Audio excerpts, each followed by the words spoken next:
How do wildfires affect wine itself? This is one that's really hard pinned down because smoke exposure does not necessarily lead to a tainted wine.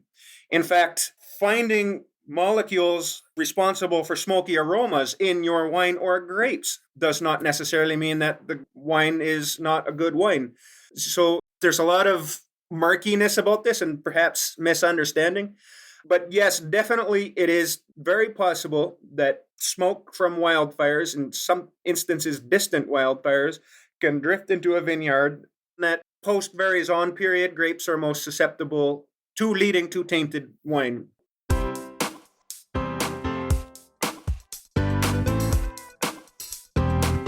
Do you have a thirst to learn about wine? Do you love stories about wonderfully obsessive people, hauntingly beautiful places, and amusingly awkward social situations? Well, that's the blend here on the Unreserved Wine Talk podcast. I'm your host, Natalie McLean, and each week I share with you unfiltered conversations with celebrities in the wine world, as well as confessions from my own tipsy journey as I write my third book on this subject. I'm so glad you're here. Now pass me that bottle, please, and let's get started. Welcome to episode 291. What are the main causes of wildfires in wine country? Which two weather-based factors are the strongest predictors of the severity of wildfires each season? And what impact do wildfires have on the taste of your wine, and why is it so difficult to predict whether smoke-exposed grapes will in fact produce tainted wine? In today's episode, you'll hear the stories and tips that answer those questions in our chat with Dr. Wes Zandberg, a professor at the University of British Columbia whose research focuses on these issues. By the way, I still have 2 copies of Jennifer Willem's terrific new book, Sharing a Glass, to give away. Jennifer was our guest last week and the previous week.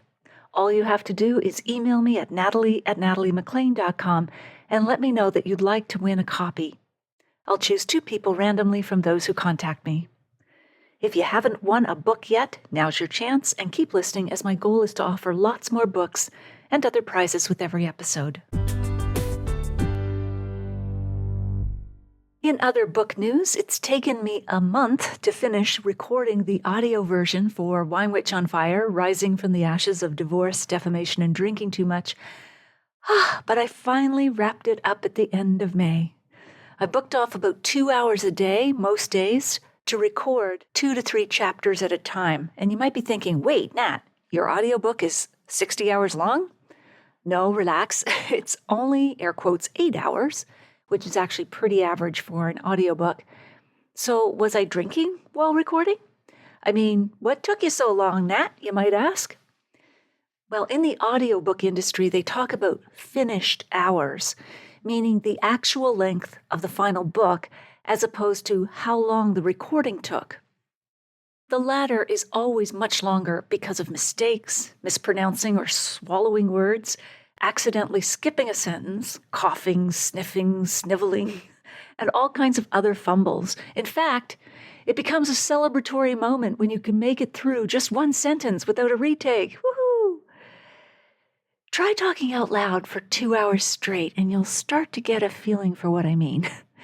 Your mouth and your throat dry out and tighten. The text starts dancing on the screens, kind of zooming in and out. Your legs feel like they're going to buckle underneath you. I recorded the book while standing up, just as I do for this podcast, so that I have higher energy and my wild hand gestures don't knock over my tea, the microphone, and anything else in my orbit. Plus, you're not simply reading your book out loud in a normal voice.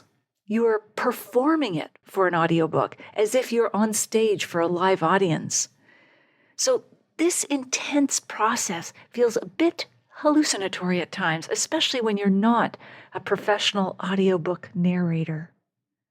I used all the pro tools I could muster, from sliced green apples and mint gum to make me salivate, but not too much, to my favorite cool, smooth stone to hold when I thought I was losing it. I avoided dairy, too drying, did some deep knee bends before starting to get my blood flowing. Fortunately, I had already read or mumbled aloud my book 3 times during the editing process. That was so painful, but that's how you catch typos, overused words, and long-winded sentences that leave the reader gasping mentally. It's also how you learn to vary the rhythm and tempo of your text by mixing short and long sentences. So that not only prepped me for the audiobook recording, it also saved me from the ghastly experience of discovering many typos when the book was already in print. There are industry horror stories out there of writers finding, yes, hundreds of typos that somehow slipped by the writers and their editors. That's actually easier than you think, because our minds naturally fill in gaps when something's missing so that we can understand quickly what's been written. Anywho, I'll have another update for you next week as we get closer to the end of this process. Speaking of Wine Witch, have you read the paperback or ebook? If yes, well then have you bought a copy for a friend or family member?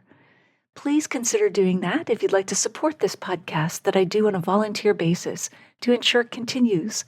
You can order it for yourself or someone else from any online book retailer now, no matter where you live. It usually arrives in a day or two, and of course the ebook is instant. It's a fast read, and every little bit helps spread the message in this book of hope, justice, and resilience. You can send a copy directly to a friend or family member via the online retailers, and I'll put a link in the show notes to them at nataliemclean.com/291. Okay, on with the show.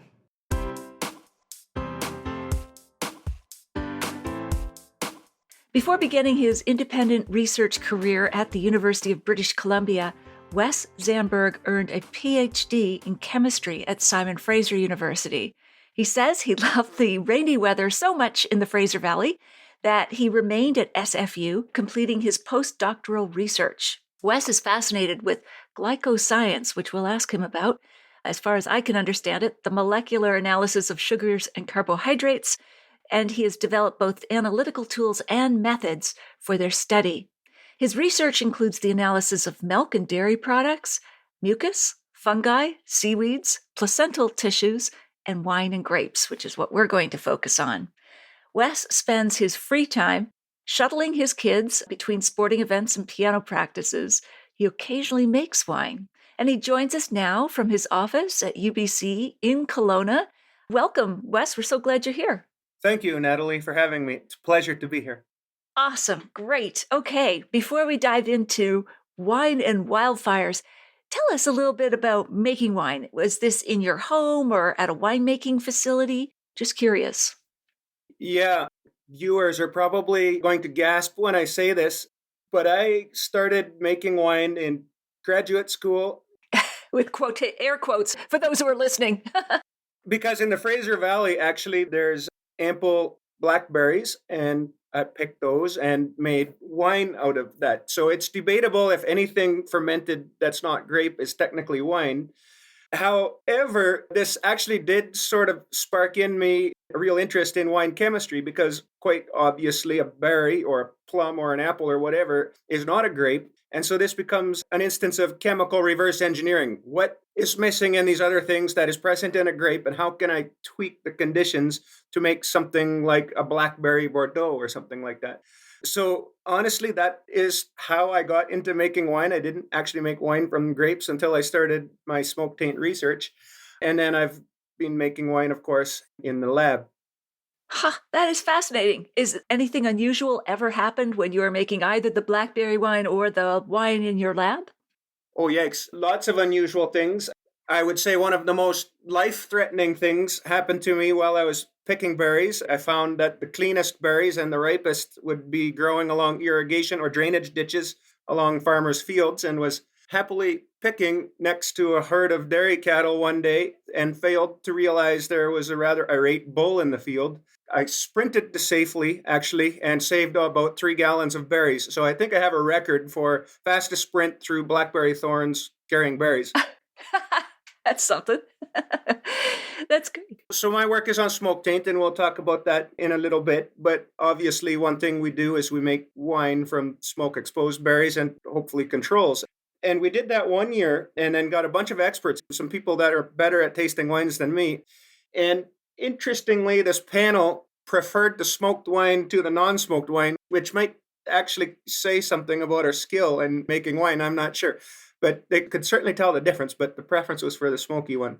Wow, that is fascinating. And if you ever came up with a wine label or brand, maybe you have, but if you haven't and wanted to create one, do you have any ideas of what you'd name your wine? Oh, yikes. I'm partial to blackberry Bordeaux. I'm sorry. Oh, that's great. That is good. Blackberry Bordeaux with a little wildfire on the finish. Cool. All right. So before we dive into wildfires, we should note, just as way of preface, that this year, 2024, well, 2023, going into 2024 in the winter was a really dry winter and the warmest winter on record in Canada. This encouraged an early bud break on the vines in British Columbia. Then the region experienced a severe frost in January, up to minus 27 Celsius degrees, which really sadly killed the buds and 97% of the crop.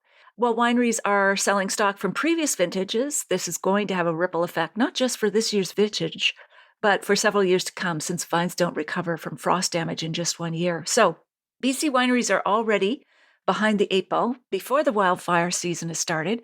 Do you have any observations on that aspect, or shall we just move right to the wildfires? Yeah, actually, one thing I should mention is what you say is correct about the January frost killing a lot of bud. Actually, in the 2022-23 season, we had an extremely warm fall. And then in December of that year, about less than 24 hours, the temperature changed, I don't know, almost 20 degrees. And the vines weren't ready. And so we had actually lots of vines actually killed. The whole plant was dead. Rootstocks were cracked and things like that. In this growing year, we were already planning a big replant in BC. What I should say about last year's vintage, though, so we had this really big cold snap in December of 2022. The surviving grapes in 2023 were fantastic until the smoke came. That's what we're going to talk about. But the grapes that made it were good. So people were optimistic. And then this last winter, like you mentioned, we had this January cold snap that killed a lot of bud. So yeah, the industry here, it's going to be lean. That is for sure. There are two interesting things about that. This is a little bit outside my expertise, but I am aware that there are hybrid varietals that are very, very frost hardy. And so actually there may be some wineries or vineyards that actually get reasonable crop from those. And the second thing I would point out is that there is research that I'm aware of going on in Canada on frost resistant rootstock and things like that. And I think there's some promising leads there, although this isn't my main area of work. Sure, I understand that. And for anyone who's curious or doesn't know, hybrids are usually a cross.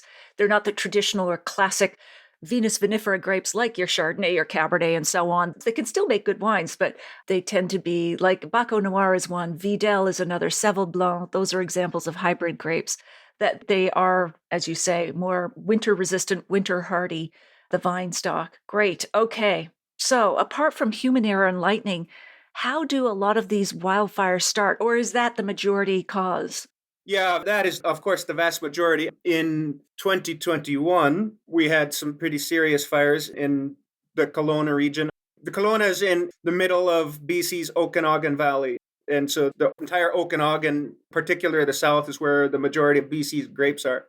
So that 2021 fire really affected the Okanagan Valley because it was local. That was arson.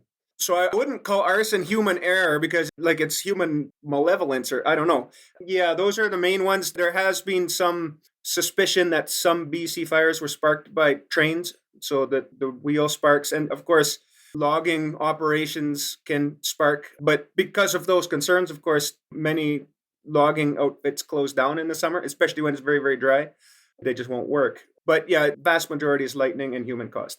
Wow. Wow. Oh my gosh. I can't imagine why someone would want to do arson. That's beyond the pale. My God, so much destruction. Oof. Okay. So let's set the stage. What happened with wildfires last year? Like, kind of give us a high level scope of how much burnt and how that related to wine country in terms of the damage. Oh, wildfires just was horrid across Canada. I think the numbers were like 16 million hectares or something like that. I don't know how many acres that is. It's just enormous. I mean, we obliterated the 1989 record, which was the last record. And I think it was just a dry early spring across the country. We had fires out east in Quebec, Ontario. And your viewers may remember that smoke drifted all the way down to New York City and other US states, even Pennsylvania. And that was very early. And Alberta and BC got involved with some massive fires. The numbers in BC were in the millions of hectares burned, again, due to, in part, hot, dry conditions. I should say it's obvious that the hotter and the drier the forest is, the more combustible the fuel is, and the faster the fire takes off. But also, as forest industry has developed in BC and also the United States, and also as areas have become more populated, it's been, of course, imperative for industrial and safety reasons, especially for the past 120 years or so, to really rapidly put out forest fires. And before that, what happened is forest fires would frequently just blow through our old growth forest. They'd clean the underbrush and the fuel, but they would never get into the crowns of the trees. And this was really good because it kept the density of the forests from getting too thick. In fact, many species of trees we have in BC, at least, don't even release their seeds unless a fire goes through. They need that heat. And that's just part of how they reproduce. And so that was sort of the normal state of things. But as we suppress fires, the fuel burden increases. And in BC, starting, I think, in the early 90s, I think maybe even earlier than that, but we had several insect infestations. The worst was the mountain pine beetle, and it destroyed millions of hectares of trees. So now the trees are dead and the young trees are growing up. So what all this means is, yes, last year was early heat and dry, but the fuel load is enormous. And so when you combine those things, it's a recipe for a perfect storm.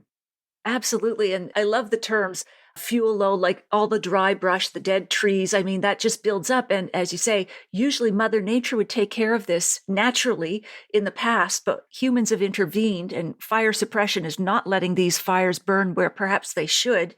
And so it's like a pent up demand. So when something goes, there's so much dry shrubbery, so many dead trees, like it's like an explosion. Yeah, precisely. And I would say, having fire naturally go through and thin a forest was the norm. I think now the fire load just makes that untenable. You can't even try to do it that way anymore. Okay. Wow. Now, what is required, and this could be something a forester would be more able to talk to, but I think we have to go into some of these areas where there's just a lot of dead trees and use machines to get them out of there. Because the issue is, and this is what happened across Canada and also in the Okanagan near Kelowna where I am, is when you got that much fuel on the ground, that fire gets so hot, then it leaps up into the crowns. The tops of the trees, yeah. And in BC, very similar to California, in the conifer forests, you have all these conifer trees, and the crowns have got all these needles with all these oils. It's like gasoline. And the trees literally explode, and you get these massive fires that leap from crown to crown. And they're intense enough that these fires even create their own weather events. But that happens when the fire gets up in the crown instead of just stays on the ground and burns through. They create their own weather events. They change the weather, like they create smog and so on?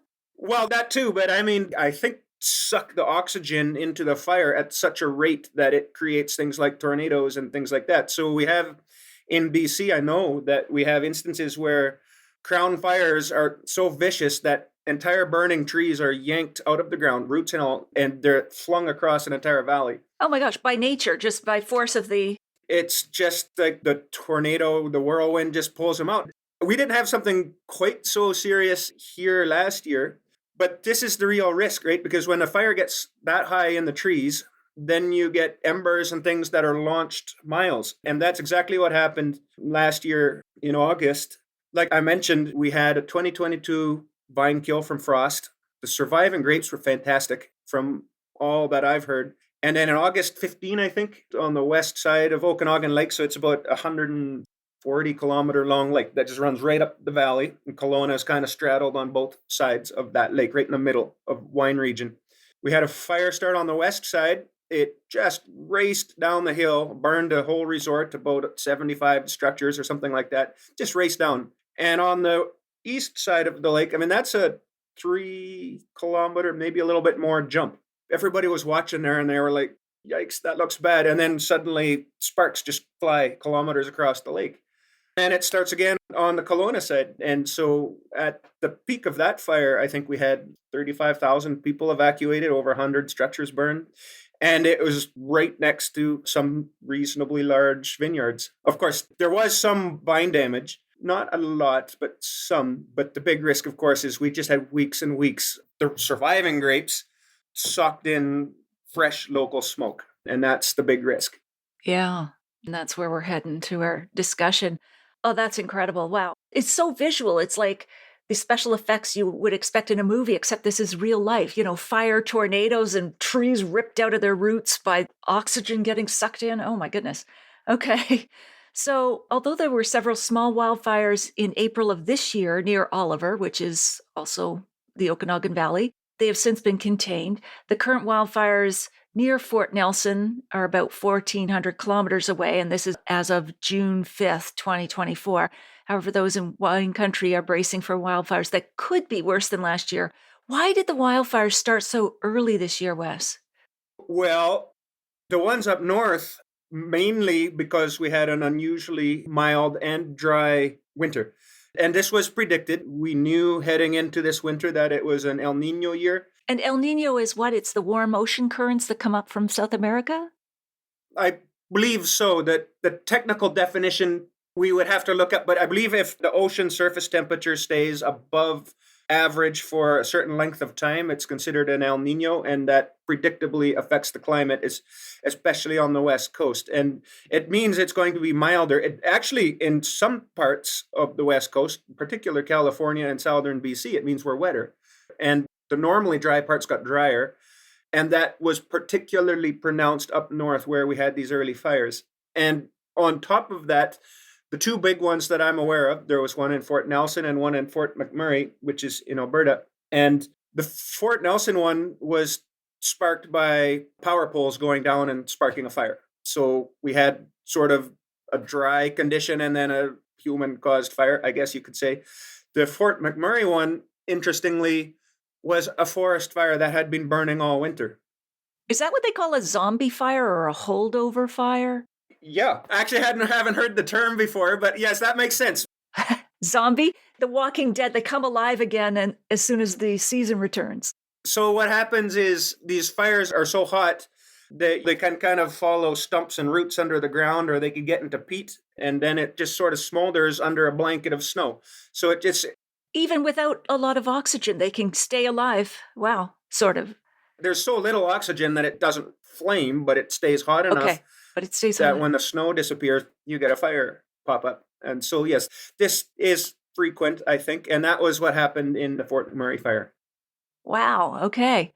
And as well, like we're saying, drier winter. I've seen sort of more technical terms like there was significantly less snowpack. So there was a lot of snow had built up over the winter, and that can help mitigate some conditions, especially that dry ground fuel, but that didn't even help. Yeah, so a wetter winter would be helpful.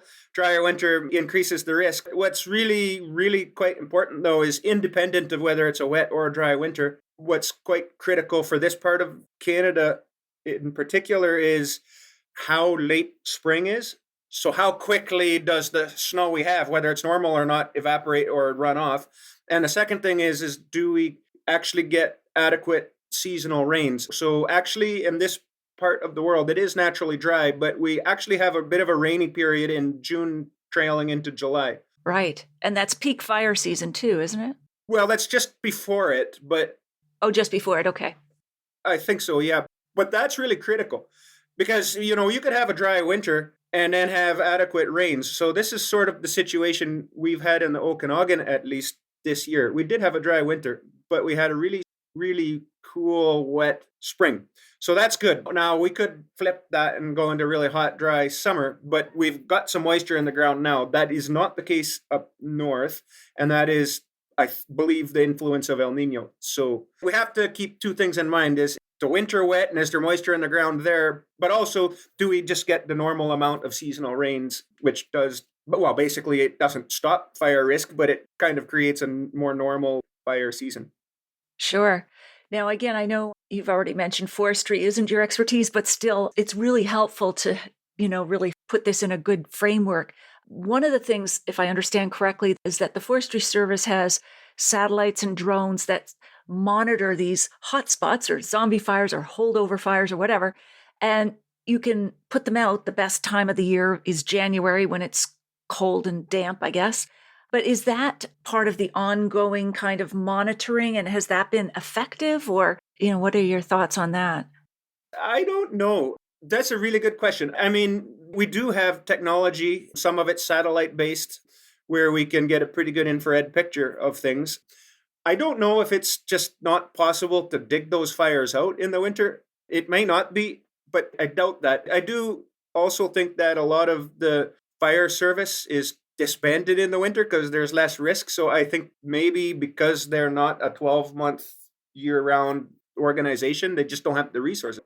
I don't know. Sure. Yeah. Okay, cool. So, one of the strongest predictors of how intense the wildfire season will be is the late spring, early summer rainfall season, which you've mentioned. This sets the stage for the critical peak wildfire season. Again, it's okay if it's outside your area of expertise, but do you have an idea of how much precipitation has to fall or to make a sizable, literally a dampering effect on wildfire season? It depends if you're in the valleys. I think in this part of the southern interior of BC, I can't comment too much else, but I think about 30 millimeters would be reasonable in the valleys, and then a bit higher up, but like the high elevation plateaus, maybe 50 millimeters would be a normal season, and that would be mostly precipitation coming in June-ish, July. That would just create a normal risk, like a more usual, yeah. Right. According to one forester that I did communicate with him, thanks to you, he was saying that rainfall is harder to predict than other weather conditions. So that makes predicting wildfire season so difficult. It's just harder for them to predict average rainfall, which can change. All right. So, what do people misunderstand about the controlled burning of old forests? So, we touched on it a little bit that it actually has to happen. But why do people resist that? Some people, not everybody. I don't know, but yeah, I mean, it did naturally happen. And like I mentioned, this is really quite amazing to me. Some trees just simply won't release their seeds unless they have the heat from the fire. Interestingly, burning plants create classes of compounds, they're called carotenoids, that are also like plant hormones that trigger plant growth. So, fire is actually naturally sort of built into the ecosystem here. So I don't think people would resist that, except now that is no longer tenable given just the density of fuel and the proximity of urban centers and things like that. So what I think might be a little bit more controversial though is, okay, well, we can't maybe have frequent fires as part of the landscape management, but we can carefully log it, or we can sometimes get machines in there and then thin things out and things like that. And I think there you'll find more resistance. I do think that actually careful, well managed logging industry mimics many of the beneficial impacts of fire. So yes, you're cutting down trees, but you're thinning the forest out, the remaining trees get more of the water, and there's less shade, less fuel, and things like that for young seedlings, and the fire risk is lower. Absolutely. Yeah. And, I think this is just things that I've been reading in the news, but I do think that some people misunderstand just how much fire is integral to the circle of life in nature, and that some advocate just we have to save all trees, including especially old trees. But sometimes that's not the case. It actually will sacrifice more of the forest if you don't either let Mother Nature do what it's supposed to do or control it in some way with strategic logging or whatever. Yeah. I mean, this is a little off topic, but why not? I mean, if you think about it from a carbon perspective, too, right? Old trees get sick. They're no longer sequestering carbon from carbon dioxide. Young trees that are growing rapidly, they're taking a lot of CO2 out of the air, actually. So we like the idea, the mystique of old growth forest. But really, if you think of what we call old growth forest now is old growth because we didn't have those frequent fires coming through and cleaning things up. You didn't necessarily have such dense old growth forests 100, 200 years ago because fire comes through and cleans it up all the time. So there's a lot of different facets to these questions of management and fire risk, that's for sure. Absolutely. All right. So I'll finally get to your area of expertise. You've been a very good sport about this whole, because I wanted to have the larger picture first. So beyond the actual fires themselves, either destroying vines or wineries or the infrastructure like vine posts and so on, how do wildfires affect wine itself? Yes. So it's the smoke from the wildfire that's a big risk. And this is one that's really kind of thorny and hard to pin down because smoke exposure does not necessarily lead to a tainted wine. In fact, finding molecules responsible for smoky aromas in your wine or grapes does not necessarily mean that the wine is not a good wine. So there's a lot of murkiness about this and perhaps misunderstanding. But yes, definitely it is very possible that smoke from wildfires, in some instances distant wildfires, can drift into a vineyard. And we've had it here where that smoke just settles in for 2-3 weeks at a row. And if that happens when the wine grapes are, usually they have to be post veraison a few weeks. So where they turn from that green to red or whatever color they're going to be when they mature. Yeah, this is research that's been done out of the Australian Wine Research Institute. They're pioneers in this, not me, I have to confess. But they've shown that post veraison period, grapes are most susceptible to leading to tainted wine. So I would say the biggest risk, and it's also the hardest one to calculate, right? Because, I can do some digging in the numbers. I do this if I'm applying for funding, right? Everybody wants to see the bad news and then I give them the solution. So I can tell you that mega fire event in California in 2020, I believe, costed the industry about $600 million. Now, that includes in California, of course, obvious loss of grapes and like the vines burned. It also factors in loss of tourist revenue, and somehow, somewhere in there, people try to put in smoke taint or smoked impact. But how do you calculate that, right? Like any decent winery in the States or Canada, if they find that they got smoky wine sit in the winery, they're not going to put it on the shelf. They're not going to say, oh, well, maybe my consumers aren't going to notice. They're not going to risk it. They're just going to dump the wine. And then there's no insurance available, and so they don't report it. And so how you put a number value on that, that's quite difficult. But I would say, hundreds of millions probably is lost due to wine that's just simply not sellable because it doesn't taste good. My goodness. So what happens when smoke taint does affect the wine, permeating the grape skin? It's going in after veraison, after it's turned veraison, after it's turned color. What is it actually doing? What happens? And when does it express itself? And what sort of, you said it wasn't detectable at first, but what's happening? Okay, so there's a few things here. You may have to ask your question again if I don't get to it.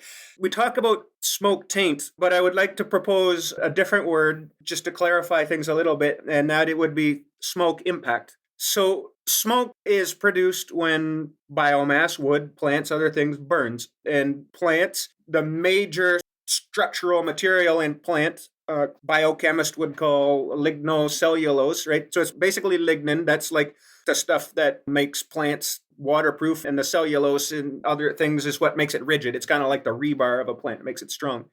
And when those materials burn, particularly the stuff called lignin, it creates a whole bunch of different molecules, and these are called phenols. The simplest phenol is just phenol, and this is the antiseptic used in some hospitals. So that's sort of sick, sweet smell you smell in a hospital sometime. That's the simplest phenol. It's a molecule, is it? Yeah, it's a molecule, yeah. And then we have different chemical variations of a phenol, so different tweaks to the molecule a little bit, and they all smell a little bit different, but they're all incredibly pungent. And so we have things like guaiacol. This is a very famous one. It smells smoky. And then we have cresols, they smell ashy, and things like syringol, that's medicinal, and 4-ethylphenol. This is an interesting one. It's produced by burning fuel. It's also produced by spoilage yeasts like Brettanomyces, and it's responsible for Brett taint, which is like the barnyard smell you get in some wines. So all of these are related molecules, and they can be produced when wood or plants and things like that burn. They can also be produced from oak barrels, which is maybe something we can discuss a little bit later. But these compounds, we'll just call them volatile phenols. Because they're volatile, they boil at low temperatures, and because it can exist as gases at low temperatures, we can perceive them by our sense of smell very easily. They're completely different than the other phenolics like tannins and the pigments that we have in wine. Those aren't volatile at all. Okay. They're not airborne or they don't boil at low temperatures, as you say. Yeah. No. So they're somewhat related chemically because they share obviously the same kind of chemical groups, but there are differences that make one class volatile and therefore perceptible by smell, and another class is just not. So it influences the color and the astringency of the wine, but not really your perception by smell. So these phenols, interestingly, some of them are naturally produced by plants, including grapes. So some grapes naturally have reasonable levels of these volatile phenols that are also found in smoke. What would be an example of that? Which grapes naturally have a smoky kind of character? Well, a very, very famous example would be Shiraz, or Syrah has extremely high levels of a volatile phenol called stringol, or some people say stringol. But stringol is very, very high levels in Shiraz. They also have some guaiacol, and if you go to your wine textbook and look it up, if it's an old enough book, they'll say, well, that's responsible for the spicy or the peppery smell of those wines. So it's not necessarily unattractive. So these compounds can be naturally produced, some of them anyways, at some levels in grapes. They also originate in wine from contact with oak, which is something we can talk about more in a little bit. But my point is that they exist in high concentrations in smoke, particularly fresh smoke, which then gets transported to a vineyard, and then those phenols responsible for the aroma of smoke are absorbed into the grape tissue. And we can sometimes detect them, which means the smoke impacted the grape. But its simple presence does not necessarily mean that that grape or that wine will be tainted, because, like I've already mentioned, these can enter wines through oak and they can exist naturally at very high levels in some varieties like Shiraz, for example. So smoke taint, I would say we should be careful to use smoke taint for actually a glass of wine that you drank that is not good. Smells and tastes like an ashtray, maybe. Yeah. But you can't just do a chemical test and say, well, that's smoke tainted. Smoke taint, I would keep for a subjective, personal sensory assessment of the wine, because we can always show. We have very good analytical instruments. That's my job. So I can almost always detect things. But that doesn't mean it's going to influence negatively how you perceive your glass of wine. But this then gets to the really, really tricky bit about prediction.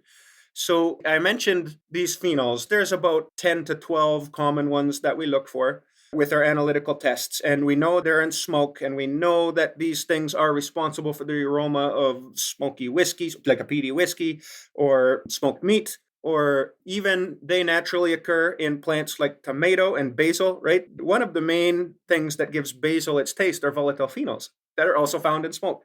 So they're naturally there. One of the tricky things is when we have these exogenous phenols come to a grape, they're absorbed. How they're absorbed into the grape tissue is still under debate. But we know that they get in. They get into the grape. So you could say, well, this is very easy. I mean, I just test the grape, and if that volatile phenol concentration is high enough, then it's tainted. But the grape just won't leave those phenols alone. What the grape will do is, a grape, especially if it's ripening, it's full of sugar, right? And it's full of enzymes. And grapes will take the enzymes in the grape and the sugar in the grape, and they'll basically put a sugar onto the volatile phenol. They will make a new molecule. They will take a sugar and combine it with the phenol to make a new thing that has sugar chemically linked to it. That's not going to break down at all. And this is very, very similar actually to how our bodies, an animal for that matter, would detoxify drugs. Right? If you take an aspirin or whatever you take and you eat that, and your body will metabolize that by linking it to sugars, and then it's usually excreted from the body, usually in your urine or something like that. And plants do the same thing to make things less toxic. This is a plant's way of taking things that are somewhat dangerous to the plant and making them not really offensive.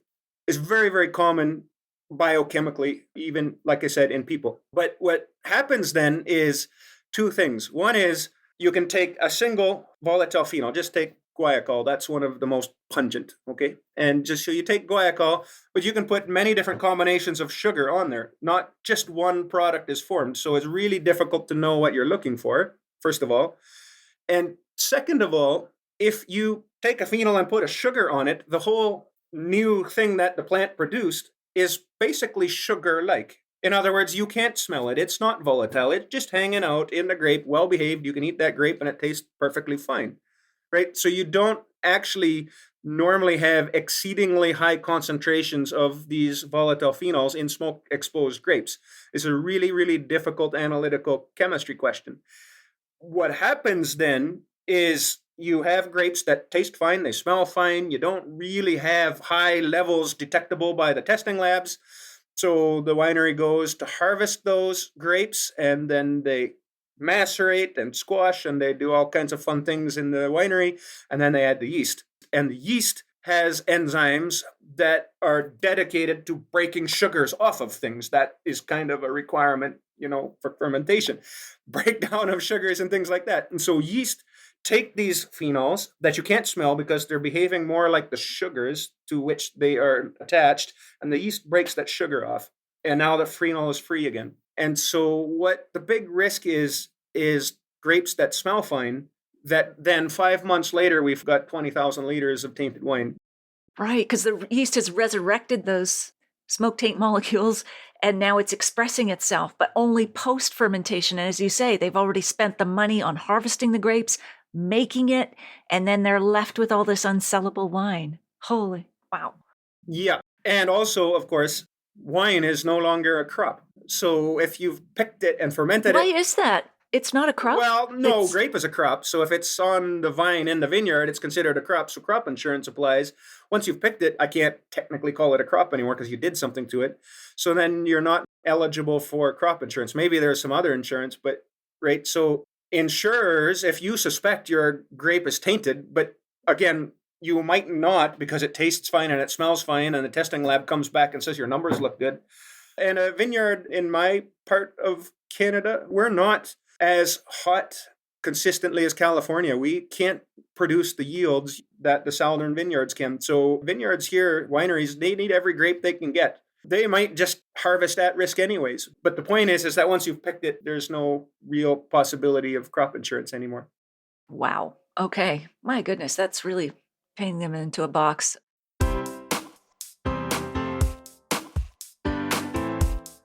Well, there you have it. I hope you enjoyed our chat with Wes. Here are my takeaways. Number 1, what are the main causes of wildfires in wine country? In 2021, Wes notes that the BC's Okanagan Valley experienced severe wildfires due to arson. That is almost unbelievable. There was also some suspicion that BC fires were ignited by train wheel sparks and logging operations, so the latter closed down in the summer, especially because it was so dry. The vast majority, though, of wildfires are started by lightning and human causes, both errors and, as Wes says, malevolence. Number 2, which 2 weather-based factors are the strongest predictors of the severity of wildfires each season? Wes observes that the quicker snow melts and evaporates, leaving drier conditions, the greater the risk of wildfires. And this, of course, is exacerbated if seasonal rains are below average, especially in that critical June-July period. And number 3, what impact do wildfires have on the taste of your wine, and why is it so difficult to predict whether smoke-exposed grapes will in fact produce tainted wine? Wes explains that there isn't a chemical test to determine whether smoke-exposed grapes will actually produce tainted wines, and even if the smoke does taint them, it may be so mild as to be undetectable. Smoke taint also doesn't express itself in unfermented grapes, making it even harder to predict its impact on the wine. He and fellow researchers are working on tools to make detection possible, as well as mitigating smoke impact. In the show notes, you'll find the full transcript of my conversation with Wes, links to his website and research, the video versions of these conversations on Facebook and YouTube Live, and where you can order my book online now no matter where you live. You can also find a link to take the free online food and wine pairing class with me called the 5 Wine and Food Pairing Mistakes That Can Ruin Your Dinner and How to Fix Them Forever at nataliemclean.com/class. That's all in the show notes at nataliemclean.com/291. Email me if you have a sip, tip, question, or would like to win one of 2 copies remaining of Jennifer Willem's terrific new book, Sharing a Glass. I'd also love to hear from you if you've read my book or are in the process of reading it at natalie@nataliemclean.com. If you missed episode 54, go back and take a listen. I chat about wildfires in California. I'll share a short clip with you now to whet your appetite. What is minerality when it comes to wine? Is it a taste, a feeling, or some bogus concept meant to keep wine mysterious? What's the latest with the devastating wildfires in Sonoma wine country, and how will that impact the wines we drink? Why are winemakers wary of cannabis producers? It's not what you might think. And what is a new wine group doing to help with a balanced life? That's exactly what we'll be learning on today's episode of the Unreserved Wine Talk podcast.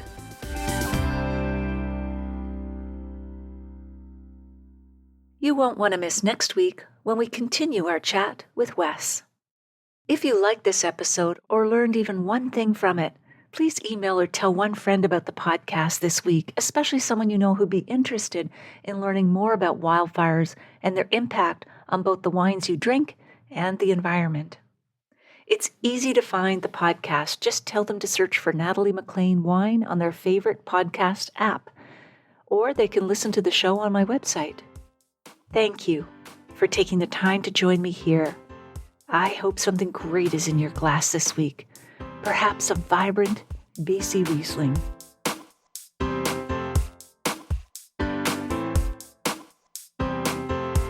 You don't want to miss one juicy episode of this podcast, especially the secret, full-bodied bonus episodes that I don't announce on social media. So subscribe for free now at nataliemclean.com/subscribe. Meet me here next week. Cheers.